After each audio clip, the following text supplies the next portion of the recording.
For over 5 years now, the good people of the Crenshaw Corridor have lived in a gated community, but not by choice. Gates, fences, barricades, limited street access, closed lots, and then some. By now, you've heard the stories from the folk who've lived this nightmare. Business owners have lost customers. A charter school lost students. A veterinarian lost clients. Churches have lost members. And still, Procrastination Crenshaw sits unfinished. And when I say sits unfinished, I mean sits unfinished. Nobody was seduced by the Jedi mind trick they tried to play when they ran that headline on the front page of a local black newspaper about the project restarting in weeks. I mean, come see for yourself. The only trucks on Crenshaw are deconstruction trucks. It took a minute, but to her credit, LA Mayor Karen Bass showed up and she's leaning in on getting our parking back. But think about this for just a second. LA is not Chocolate City, and yet we are blessed to have a black mayor and a black city council president. But where is the black city council president? Where is Marquise Harris Dawson? This is his project in his district, but he has been strangely quiet. Did you notice in the recent Los Angeles Times story about Procrastination Crenshaw that neither Marquise Harris Dawson nor Destination Crenshaw had a word to say on the record? The silence was deafening. When people ask me why the silence, all I can say is, good question. As a reminder, the Crenshaw Corridor community sent him a letter, and it laid out real demands. A public timeline, relief for the businesses that have suffered, and an audit. At the moment, the last one matters most, the audit. Here's the thing, the foundation money, the private donations, that's their business. But this project is also funded by city money, state money, and federal money. I refer you back to the front page story in that black newspaper where they all talked about this. Go read it again. In any event, it's your money. And when public money goes into a $100 million project that still sits unfinished, the public has a right to see where every dollar went. Contracts, budgets, payments, schedules, that's not too much to ask. Again, it's your money. Our letter gave Mr. Harris Dawson a deadline, Friday, September 4th, to respond. The clock is ticking, Mr. President. 12 hours to mind the public's business. And this is one of them. With a KBLA Talk 1580 editorial, I'm Tavis Smiley. As always, we welcome your feedback. How did you want it?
Welcome in. Happy Monday. You're locked in with Jill Munroe on KBLA Talk 1580. Apparently, August 17th is Black Cat Day. So, you know, Andy's always on theme. Shout out to that. I am Jill Munroe, and you are here to catch up on all your trending topics and headlines. I hope you had a good weekend and you have a snack maybe a beverage, and you're in a comfortable position because we have a lot of things to get into. Tonight we're talking a little legacy, family, and, the definition of what things look like. We are getting into the war of words between the National Association of Broadcast Black Journalists and Stephen A. Smith, because over the weekend during their convention, they gave him the Thumbs Down Award. We're going to get into the details of exactly what that is, what they are accusing Stephen A. of, and of course, Stephen A. had a response. So we're going to get into that. We're also going to talk a little bit about Tony Rock. He says nobody supports Chris Rock more than he does. But after almost 3 decades establishing his own comedy career, he said his famous older brother still has not opened any on-screen door for him. So we're going to get into all of those details because it gives us a fantastic question about family. At what point does "I want you to make it on your own" turn into "why aren't you giving me an opportunity because I've established myself on my own"? So we're going to talk about it. But before we get into all of that, we like to start the night off with a few conversation starters. First up, I want to send condolences and love and light to the family of actress Hayden Panettiere. She passed away at 36 years old, just days before her 37th birthday. It has not been officially established yet what she passed from, but there are mentions of a possible overdose, but no official cause of death yet. She passed away Saturday, August 16th in Greenville, South Carolina. Hayden has been an actress since she was a young girl. We have seen her in shows like Heroes and Nashville. Her Law and Order SVU episode was extremely popular, and several other guest appearances. But she also had a very troubled time coming up in the entertainment industry. She just released her memoir a few months ago, and of course the conspiracy theorists are buzzing overboard, but she was very open about her struggles with postpartum depression, addiction, and alcoholism, and her 2026 memoir is called This Is Me, A Reckoning. She appeared on Jay Shetty's podcast and talked about how she was loving life currently and really excited about the future. So she has an 11-year-old daughter named Kaya who she left behind, and so want to send love light to her family and all of her fans.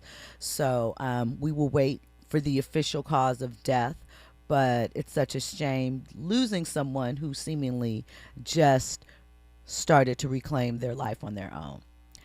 In happier news, over the weekend, Jordan Woods and Karl Anthony Towns went from years of friendship to 6 years of dating to a Malibu wedding. And the guest list, everybody that was in LA, that's A-list, got the invite. The guest list was star-studded. The attire was black tie. The guests were to wear black. Let me give you a couple of the names. First of all, Jada Pinkett Smith looked fantastic. Willow, Jaden, Michael B. Jordan, Gayle King, Tiana Taylor, Justin and Hailey Bieber. Jordan's former bestie, Kylie Jenner, and Timothy Chalamet were there in the building. Nick's teammates like Jalen Brunson, OG Anunoby, and Josh Hart were on the scene as well.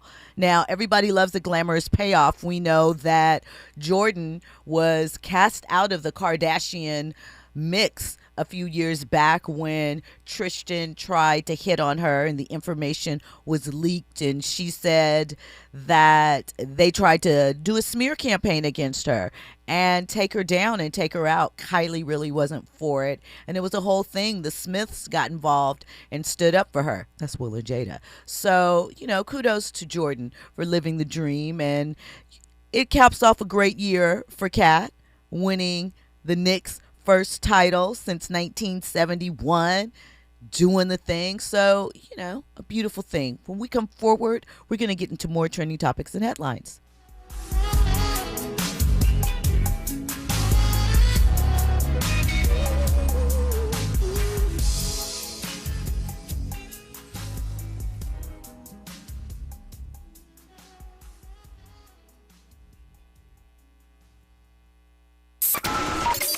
Ride with Jill Munroe on KBLA Talk 1580. The KBLA 1580 app puts the realest conversations right in your pocket. Stream live wherever you are in the world. No static. No searching the dial. A crystal clear connection 24/7, exactly when you want it. We recommend that you keep automatic updates enabled. Set it and forget it. So the app stays up to date with store requirements, bug fixes, and new features as we roll them out. Download the KBLA 1580 app today and stay plugged into the conversation everyone's having. Here's the deal. The government is over $38 trillion in debt, which means the IRS is not slowing down, and the tax code is complex and unforgiving. So it's not surprising if you're one of the millions of Americans that owe back taxes to the IRS. Unfortunately, they're the world's most powerful collection agency with the ability to garnish your wages, seize your bank account, and even take your home or business.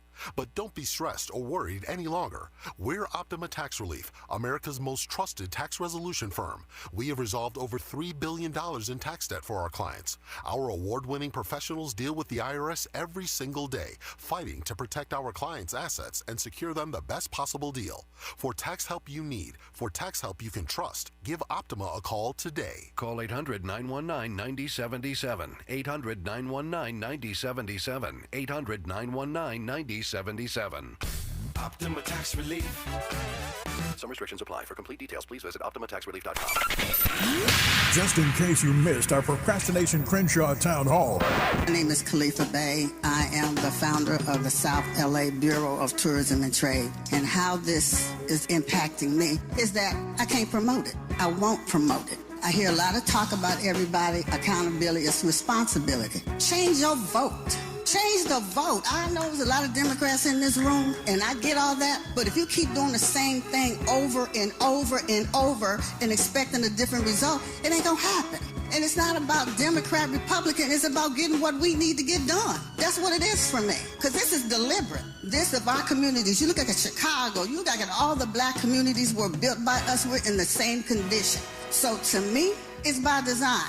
And if we don't do something to change the vote to get to what we need, stop having these meetings. Making sure they stick to the truth. We're KBLA, Talk 1580.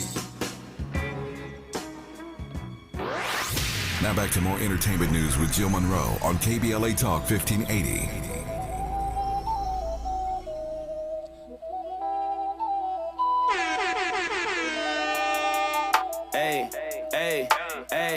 Hey, look, this that that made me ball out on my old bitch, ooh. Yeah, I'm chosen, I ain't felt this since COVID, ooh. Can't control it, I got lit and now I'm zoning, ayy. This my moment, I don't trust no I'm boning, ooh.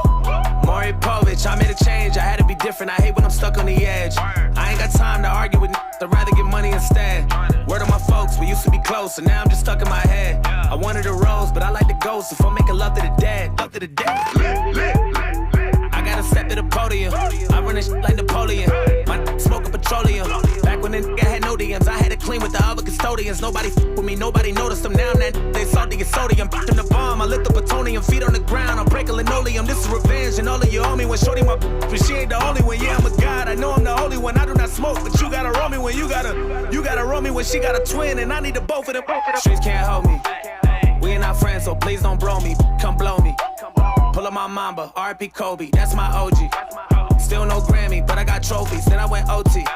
She text me low-key, water emoji, feeling myself like, look what I built. Welcome back in. You're locked in with Jill Munroe on KBLA Talk 1580. All right, listen.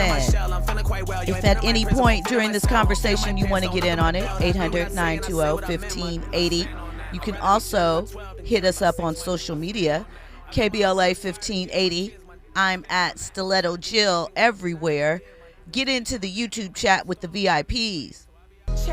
Shout out to them. Join us for the visual to go along with this audio experience. Now, first birthday or two, shout out. It's still Leo season. Happy birthday, Joyner Lucas. Happy heavenly birthday, Marcus Garvey. So, shout out to that. All right, listen, I'm going to be telling you guys, maybe I can give away some tickets. I'm going to be participating in a show in about 2 weeks called Drunk Black History. Be on stage.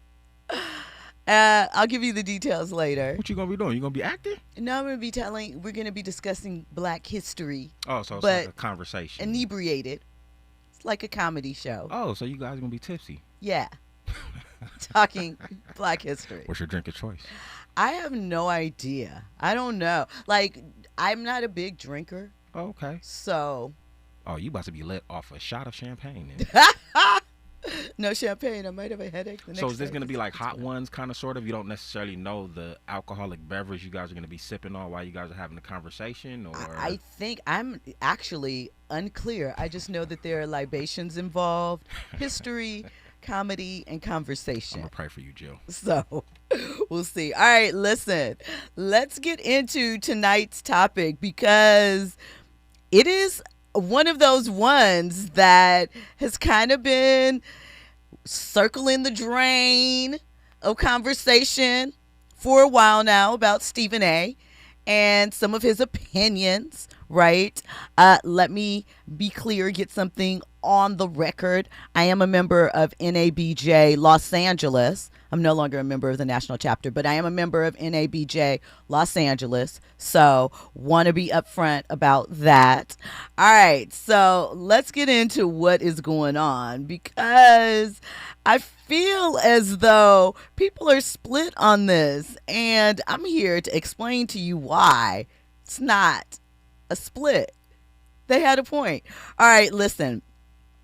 The National Association of Black Journalists gave Stephen A. Smith a thumbs down award, right? And what that award is for, basically, it is traditionally been reserved for for companies. But in this instance, they gave it to an individual, Stephen A. It's only been given to 3 other individuals in its history, right? And essentially, the organization has said that Stephen A. Smith had established a reoccurring pattern of publicly disparaging commentary towards prominent black women across politics, sports, and media.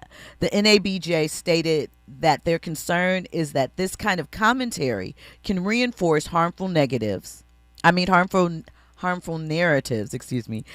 undermine fair representation of black women. So that is the setup for why they gave Stephen A. this award. Stephen A. responded first on X, and he said, "This is the epitome of Christmas arriving early." He told NABJ, in essence, that they had taken their turn and his was coming next. He added, "I've shut my mouth for years. Now y'all started something," right? So he launched into his comeback, of course, on his YouTube channel and show, right? Now, I want to be clear about something before we listen to Stephen A.'s response. The NABJ did not say Stephen A. is not allowed to critique or criticize black women. Okay? That is an important distinction. They did not say that. It is about the pattern and framing that he chooses to highlight these individuals with. That's me saying that part, right? But making it clear, they didn't say he's not allowed to critique them. They believe the cumulative way that he has discussed prominent black women has crossed into something damaging with the way that he frames these conversations, right? That's a different accusation from what you're about to hear Stephen A. talk about. So first, we're going to get into his initial response. Yes, Stephen A. said that he reached because the president of NABJ is a black woman. No, Stephen, I'm setting this up. Andy is giving me looks. So he talked about that he reached out to her today to get her to come on his platform to have this conversation. So here's shot one. Ladies and gentlemen, before I tape this show, I reached out last night and asked the president of the NABJ to come on this show to have a conversation with me about her assertions that she articulated on that stage. Do you know what she said to me, ladies and gentlemen? She'd rather have a private off-the-air conversation first. Oh, really? So you can go on a public platform, denigrate me, make these accusations against me without calling. But when I challenge you to come on here face to face and have a conversation with me, now we want a private conversation. Before, nah. So, to be fair, I think he has a point. If they publicly had that smoke and gave him that award, to say, let's have a private conversation first, kind of feels unfair. I understand why they would want to have that private conversation first. I do. However, you kind of got to, if you brought it publicly, you probably need to address it publicly. Now, Stephen A's second point, I feel, is the same thing. Yes, is the same thing that we often hear, or at least we used to, from others when they are accused of being racist. I got black friends. So check out what Stephen A had to say in response to a notion he felt was being put out that he had a problem with black women as a whole. Where are your facts? Where are they? You don't have facts. You have feelings. Everything I am, everything that I've achieved, everything that has uplifted me in my life has been associated with black women. Black women have been my strength, my source of inspiration, and so much more my entire life. The greatest woman I've ever known is a black woman. My mother, Janet Smith, God rest her soul. The women I love most in this world. My sisters, my nieces, my lady, everybody. Black women. What are you talking about? Disparaging black women. That was a flat out lie. So, Stephen A, come on, you're playing obtuse in this instance. Your mom, your sisters, your daughter, your lady. Okay, you love your familial connections. That's not what we're talking about here. We are talking about these prominent figures, and when you have an issue with something they may have said, something they may have done, the way that you talked about Jasmine Crockett and her weave and her lashes, it's not fair. It's not right. And you know that. You know the stereotypes that come along with that. But listen, we're going to continue on because the argument is about pattern and framing, right? And like I said, it's a fundamentally different accusation from he just disagreed with these black women. He's going to go on to tell you what he thinks the real issue is in 1 second. But black women aren't exempt for criticism. But let's talk about who these conversations were about and the placement. Kamala Harris, Serena Williams, Angel Reese. Black women in media, no, we aren't exempt, but you know what you're doing when you tee something up. Your 3 decades in media says that you know how to position things, right? Tone, frequency, framing, those are all real things, right? He said that this might have been the lowest insult he's ever received, right? He said that he's also said that he loves NABJ.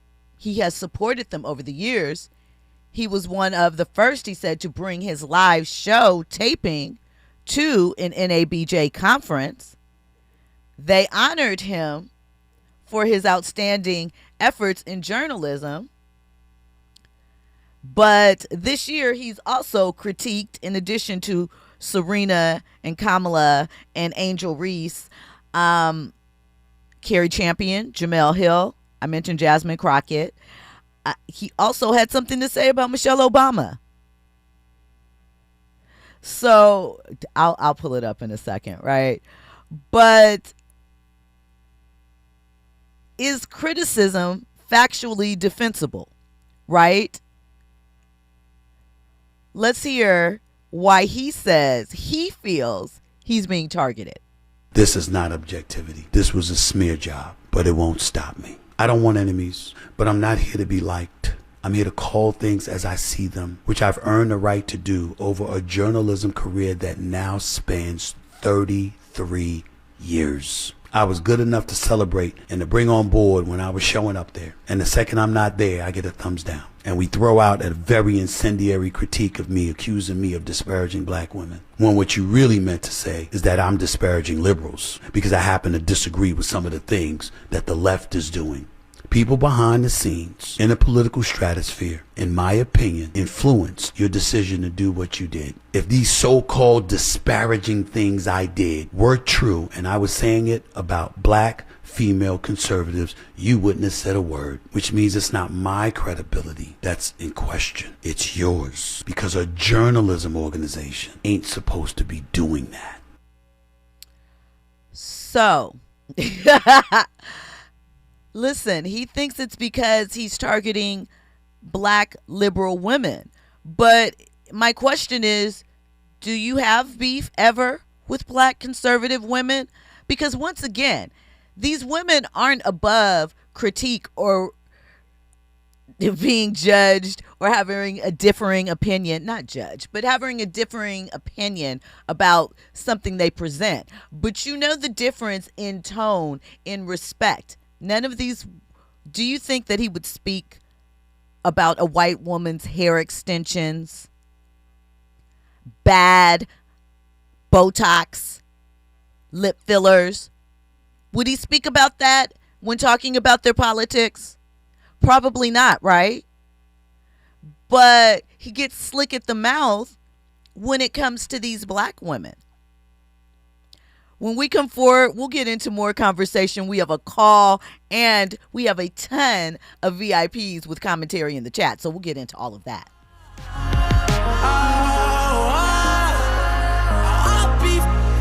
If you can't be right, yeah, I do the same thing. I told you that I never would. I told you I changed, even when I knew I never could. Know that I can't find nobody else as good as you. I need you to stay, need you to stay. I do the same thing. I told you that I never would. I told you I changed, even when I knew I never could. Know that I can't find nobody else as good as you. I need you to stay. You're in the know with Jill Munroe on KBLA Talk 1580. I'm Amber Payton with BIN News Now. Chicago Southside residents are protesting a proposed development at the former Southworks steel plant. Opponents fear it could become a data center, while Black Mayor Brandon Johnson says the developer describes it as a research campus. They would be strictly bound to the executive order that I have put forth to provide stronger regulations. Johnson says any data center would violate his moratorium on new facilities. HBCU Virginia State University President Makola Abdullah is responding after 5 people were shot outside a campus dorm over the weekend. Police arrested 19-year-old Cameron Harris, who faces several felony charges. And opening statements are underway in Las Vegas in the murder trial of Dwayne Keefe D. Davis, who is accused of orchestrating Tupac Shakur's 1996 killing. Davis faces life in prison without parole if convicted. Get BIN News Now on demand 24/7 on the iHeartRadio app. For victims of drunk and drug driving, our grief is unique. But you are not alone. You always have a place at MAD. Call our 24-hour victim helpline at 877-MAD-HELP or visit mad.org. This is the KBLA Sports Minute with Ray Richardson. The NBA concluded Monday that there is no evidence that Clippers owner Steve Ballmer funneled money through multiple companies to pay Kawhi Leonard extra money on top of his $50 million salary. The NBA hired an investigative firm to see if Ballmer had violated the league's salary cap rules. Although Ballmer appears to be cleared of any wrongdoing at the moment, the NBA is still investigating the Clippers to determine if and how Leonard was introduced to these companies. Leonard reportedly received as much as $28 million from alleged endorsement deals with at least 3 companies. One of the companies belonged to Ballmer before it went out of business last year and filed for bankruptcy. In the meantime, the trade on June 30th that sent Leonard to Toronto remains on hold until the investigation is completed. Stay tuned on this situation. No debates, no speculation, just the info you need. That's your KBLA Sports Minute. I'm Ray Richardson on KBLA Talk 1580. 5 years ago, they said progressive talk radio was dead. KBLA Talk 1580 said, hold our mic. 5 years of the conversations that matter, the voices that don't get silenced, the truth that doesn't get softened. We didn't tone it down, we turned it up. KBLA Talk 1580, unapologetically progressive, proudly Los Angeles, and just getting started. KBLA Talk 1580, stream us anywhere. Happy anniversary! KBLA Talk 1580. We've got a lot to talk about. KBLA Talk 1580, connecting you with services and solutions. Created with a share of the 1984 Olympic Games surplus, LA 84 began operations in 1985 as a grant-making and educational foundation. Today, the LA 84 Foundation supports hundreds of nonprofit youth sports organizations throughout Southern California annually, trains coaches, commissions research, convenes conferences, and maintains the world's premier Olympic and sports library collection. They are transforming lives and communities through the power of youth sports. To find out about youth sports programs for yourself or your child, and to get information about the grants and support they offer to schools and nonprofits, or if you want to make a donation, please visit la84.org. That's la84.org. Or you can call them at 323-730-4600. This is a community call to action from KBLA Talk 1580.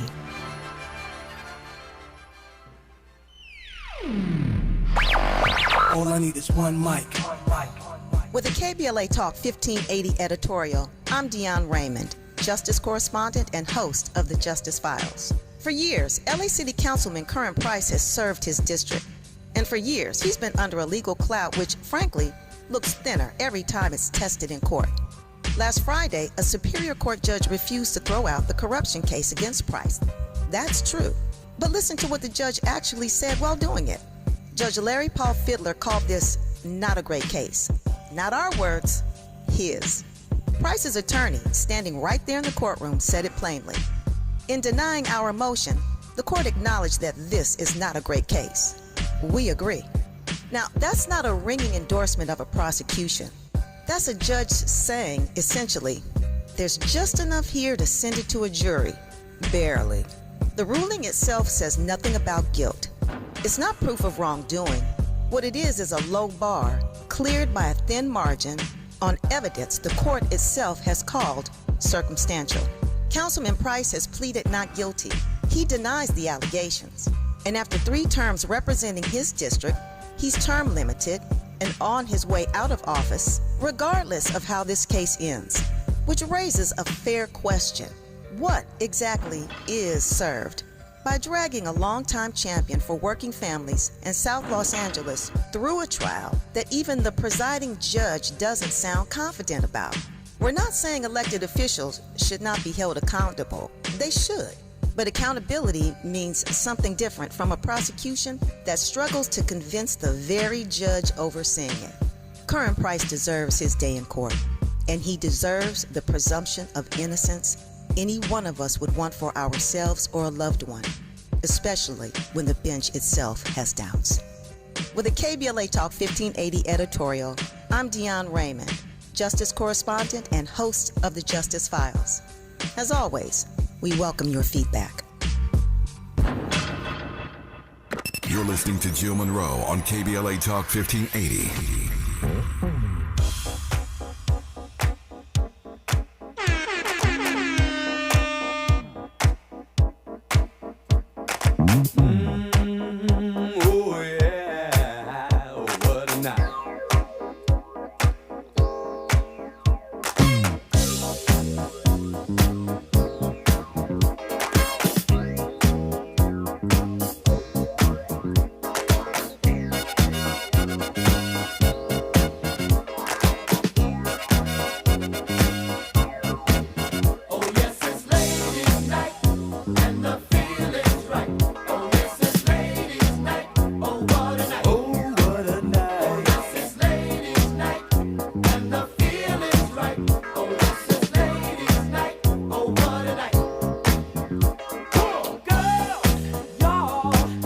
Welcome back in. You're locked in with Jill Munroe on KBLA Talk 1580. Shout out to Cool in the Gang. Just because. Ladies Night. Shout out to Lil Kim, Angie Marr, and everybody that was on Ladies Night. The remix. Well, that's not a remix. That's a whole new song. But, you know, the sample. We got it. All right, listen. We're going to take a phone call. Fahima from D.C., she wants to talk about Stephen A. Smith. Fahima, what is your commentary on Stephen A. today? Well, greetings, Jill, and just a couple of quick points. You know, when other people have gotten awards like the Razzie Awards, the Ig Nobel Awards, they took it in stride, they made a joke about it, and they kept it moving. When Serena Williams' husband checked Stephen Smith on air for talking about her trip walking at the Super Bowl, he kept it moving. And so he should have, as Miles would say, try to be better and do better and keep it moving. He's a narcissist. I think, one, we have to be real about Stephen A. and his job. Strong opinions are literally the product, right? ESPN is not paying him to whisper, right? They want screaming Stephen A. But his strength is also his vulnerability. We have seen enough of him to pick up on patterns. That's what it is. But the tape. If you can dish it, you should be able to take it. Like I said, when Serena Williams' husband checked him on air, he kept it moving. He should have took it in stride, maybe make a joke about it, and kept it moving. The man is a narcissist. If you can dish it, you should be able to take it. And it should be noted that NABJ is not an association of just black women, right? There are black men. There are other races involved in it as well. And it's not just comprised of journalists. There are, a smaller contingent of publicists, people that work within the the journalism space. But it is his peers. You should at least hear a little something of that. Or like you said, take it in stride and keep it moving. Andy? Yeah, just try to do better. I think in this case, I don't think that there was anything that Stephen A. said negatively about NABJ, right? No, he didn't say anything negative. For him to even receive this award, right? Last year, right? Didn't he bring First Take to NABJ? They honored him. He's brought it there. He said in that clip that when he's not showing up. But I also have to highlight that, yeah, so what? Not so what. It's like a betrayal, though. Is it? Because does that mean, award. My question is, does that mean that if you do something that we believe steps out of line, we shouldn't say anything about it? Stephen A. has been doing this type of stuff for quite a while now. This isn't like it just happened last month. This has been his behavior for over the past couple of years, especially within the last 6 months or so of this year. So I think if you know how you're positioning yourself, you've had people that you've deemed good friends. He pointed out all the time how he put Carrie Champion on and, all of these positionings, but you still kind of, went a little off on it. And the thing is this. Black men and women critiquing one another publicly, there's always been a tension around that. It's a sensitivity thing, there we go. Especially within our community. You saying that. Right? Nobody likes to be criticized. I think that's one thing. Nobody does, right? And we know that outrage is content, partially. But it does bear in mind that, again, it's not so much that you disagree with them, it's how you go about doing it. And that is the difference. And there's several examples that have been laid out where he has handled similar critiques differently. And when you line them up, gender and race tend to stand out in those instances. What kills me is, first off, I rock with Stephen A. I get it, and I understand the outrage of Stephen A. I understand that 100%. But I've always said this several times. Us as consumers, when do we recognize the grift? and take it for what it is. Like, we getting mad at Stephen A for over here trying to get his bag. I get it. It's wrong. But I also feel like we also feed into his network, if that makes any sense. We're giving him power. We're amplifying his voice and his message now. Yeah, we're critiquing, we're upset, but the fact that we're even speaking about him right here is what gives giving him the more clicks power and the views. I've always said it. If we have an issue about somebody, the best thing to do is to not give him any type of energy. And from that point on, you probably wouldn't hear from him as much. So I'm going to just go ahead and say, as consumers, we're just as guilty. I mean, these are facts. We complain about a lot of things, but our numbers say that maybe we don't feel as strongly. My thing is this, again, you get paid to talk for a living. You get paid to give your opinion. You get paid to give commentary. So do I. So I can relate in that manner. And I'm not always going to say what is popular or what everyone agrees with. But you have to leave people with your dignity. And somehow he can figure out how to do that with certain individuals, but not when it comes to black women. So that's the tricky part. Come on now. He's talking about weaves and lashes and ebonics and things like that. I mean, it's a little far, no? A little far. Well, Joe, I just want to say it's a parody award. He should have just took it in stride and kept it moving, because that's what most people do. I'm going to hang up and let you. Okay. Bye-bye. Thank you so much, Fahima, for calling in. Listen, Stephen A. is great at what he does. Obviously, 17 years, 14 years, whatever, First Take has been #1. He survived Skip leaving. He survived all the incantations of it. He was fired, came back, dominated, hard work, yada, yada, yada. However, that doesn't mean that he is beyond reproach either. So I feel like, but clearly, though, he did hint that he's had some underlying beef with NABJ for a long time that he was going to let the cannon loose out on, too. So, I don't know. I just think that Stephen A. is trying to position himself for a lot of things. And whereas one time he wanted to be the voice of Black America, he probably still does in a different sort of way. And he has to realize that there's a segment that's not rocking with it. So either stand on your square and stop giving that attention. Although I guess his feelings were hurt because he considers NABJ an organization that he respected. But you picked this route.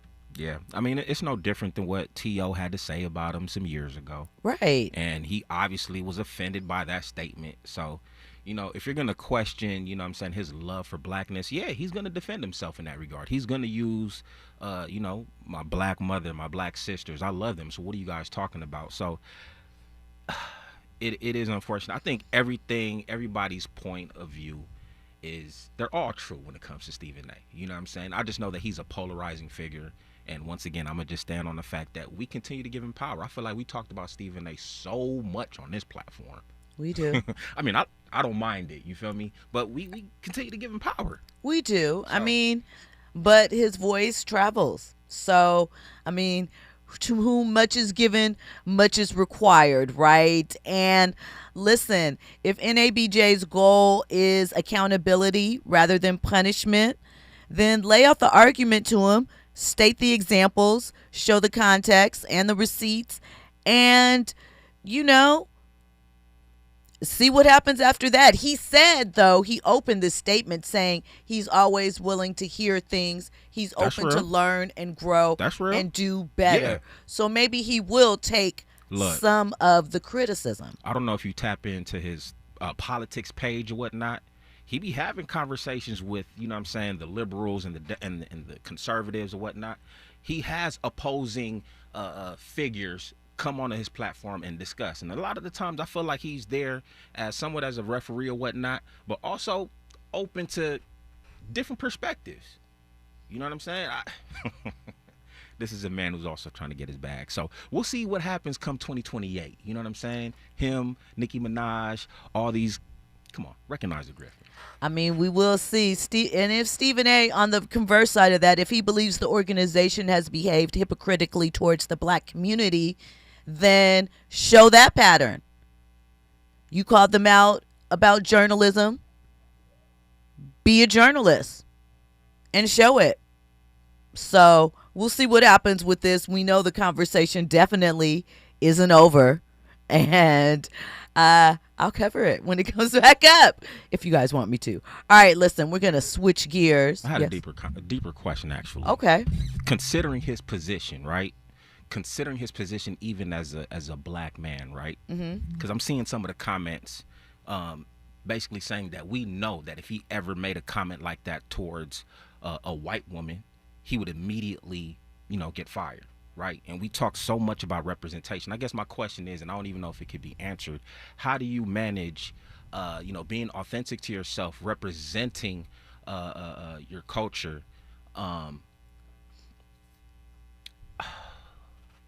being critical, right?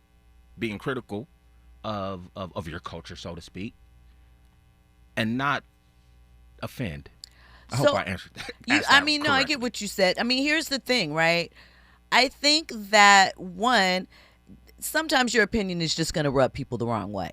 That's life. And I think that he can deal with that. But I think that he is savvy enough to understand specifically what they are talking about. Him talking about how he loves his black mom, sisters, and stuff is being obtuse, right? No one said that you are a bad individual person in life and that you mistreat people. You are using your platform and taking these talking points and specifically choosing to frame these things in ways that we know historically have been stereotypes hurled at black women that they have worked hard to overcome, that are still there, and you are dabbling in it and playing in it to be titillating, to be provocative, to get the views. And we get it, but hey, you're not spreading that provocativeness around, and that's a problem. That's all we're saying. Look, when we come forward, we're going to get into Tony Rock and his beef with his older brother, Chris Rock. Are you ready for the hottest entertainment scoop in Los Angeles? She's bringing you exclusive interviews with today's biggest stars, behind-the-scenes Hollywood insights, and all the entertainment news you need to know. She's breaking down what's trending, what's ending, and what's just beginning in the world of entertainment. You're riding with Jill Munroe on KBLA Talk 1580.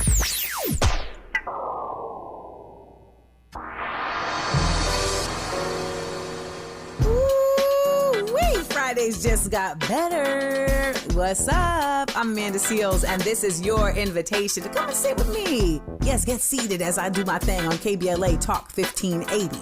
We're talking noon to 2 p.m., then back again 4 to 6 p.m. Same day, same station. Bring your opinions, because you know I'm going to have mine. Bring your questions, because you know I got answers. And bring yourself, because, baby, we want you to be authentic at all times. Fridays on KBLA Talk 1580. I'll be waiting. Join me. Are you feeling the heat? LADWP can help you stay cool this summer and save money. Through the Cool LA program, eligible customers can receive instant rebates of up to $275 on new portable, window, and wall air conditioners. Shop the Cool LA marketplace today and beat the heat and save. Learn more and apply at ladwp.com/cool-LA. That's ladwp.com/cool-LA. Helping communities get connected. Along the Crenshaw corridor, free public Wi-Fi is now available thanks to Destination Crenshaw and the City of Los Angeles. Whether you're checking email, applying for jobs, finishing homework, or supporting your local businesses, staying connected is easier than ever because access to the internet means access to opportunity. To learn more and find Wi-Fi locations near you, visit www.getconnected.lacity.gov. Just in case you missed our Procrastination Crenshaw Town Hall. My name is Bronwyn, and I've been in this neighborhood for 65 years. All righty. I was raised here, right on Crenshaw Boulevard. Ancestry, legacy, everything. No parking. In regards to our elderly, in regards to trying to get from one end to the other, 48th and 50th Street is a dead zone. You got to get off the bus, and you got to make your way down in the middle of the block.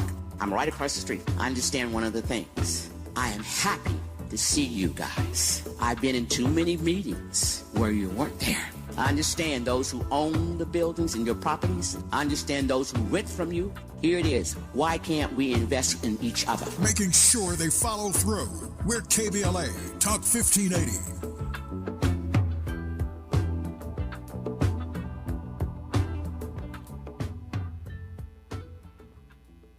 You're listening to Jill Munroe on KBLA Talk 1580.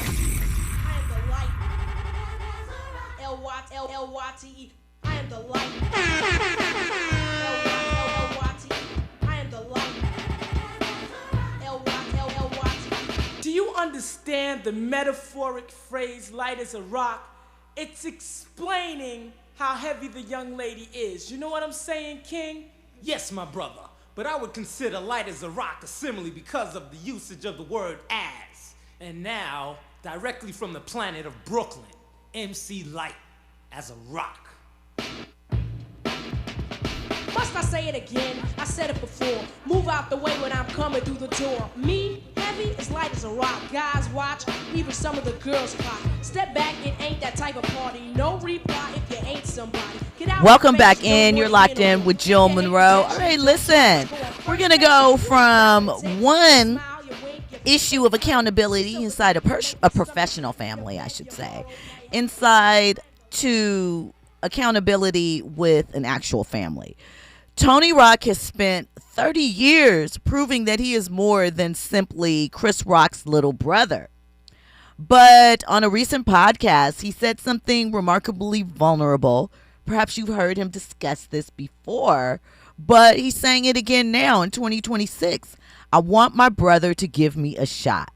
And I think people are going to hear that and immediately become divided into two camps. Chris doesn't owe him anything, and how could Chris not open the door for his people, right?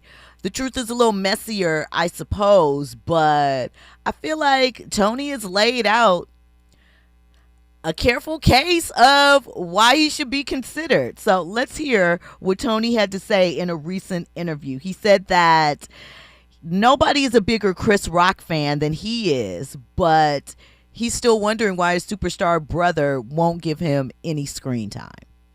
If I walk in the room with my brother, he's the star. You might say, yo, Tone, you mad funny, but all this people say, yo, Tone might be funny or whatever. But when we walk in the room together, that's the star.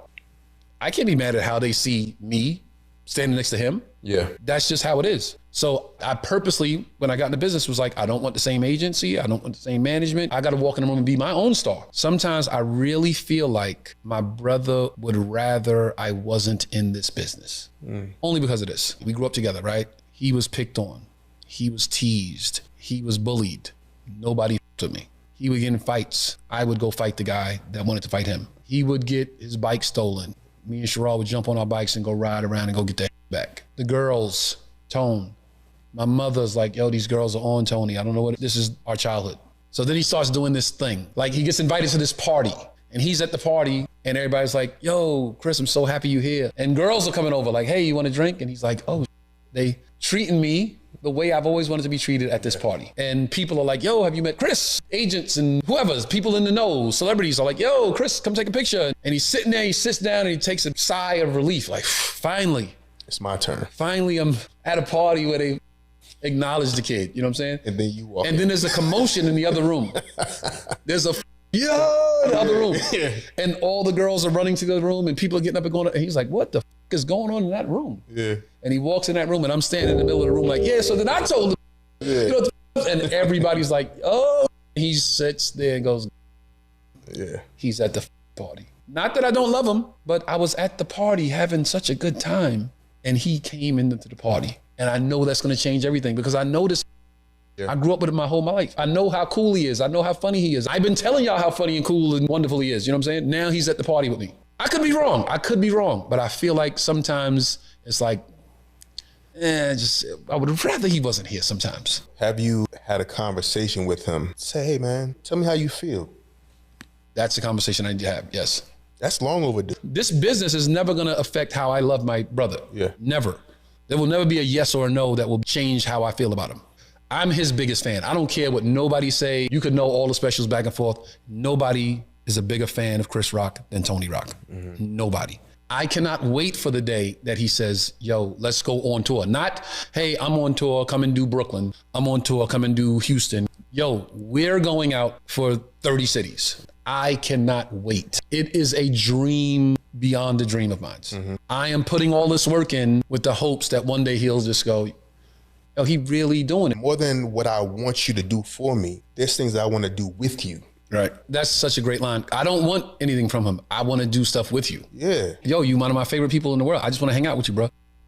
I think Tony Rock needs to realize that his brother's a hater and he's never going to make it happen for you. It's been almost 30 years. I've heard a lot of people say Tony's stand-up is funnier than Chris. I think it probably depends on the type of comedy you're interested in. I think they're both funny. I can't speak to Chris's recent stuff, but in the 90s, he was that guy. I've seen Tony at the Comedy Store and a couple of other places. Funny. But your brother, obviously, for whatever reason, is hating on you. Look at Everybody Hates Chris. Did Chris ever want his brother in the place? No, because he was more attractive. He's taller. He just broke down all of the issues that his brother had with him. And sometimes his brother would rather him probably not be there. Your brother's a hater and you're not going to get what you want. Do it for yourself and let that one go. Love ya. All right, y'all. Thank you guys for locking in. I'll be back tomorrow with more trending topics and headlines. Coming up next, the voice of reason, Zoe Williams. When we draw the line in the sand, you can't cross it. Backseat, make back balance my back conscious. If you put your heart in my hand, I might drop it. If you play a part of my plan, you gon' profit. If you think my word is a scam, I can't knock it. Cause these fake and dig, can't relate and wig. Pull up and race, proceed the paper chase. I'm a young legend. Dumb lettuce in a fetish.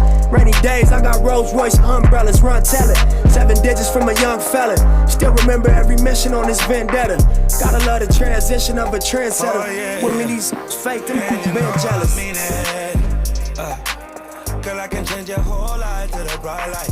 Got no more economy, we gon' fly private. When you let me get inside, I'm a star right. Girl, don't worry about a thing, you'll be alright. Girl, I give you everything if you act right. KBLA 1580 Santa Monica. I'm Amber Payton with BIN News Now. Chicago Southside residents are protesting a proposed development at the former Southworks steel plant.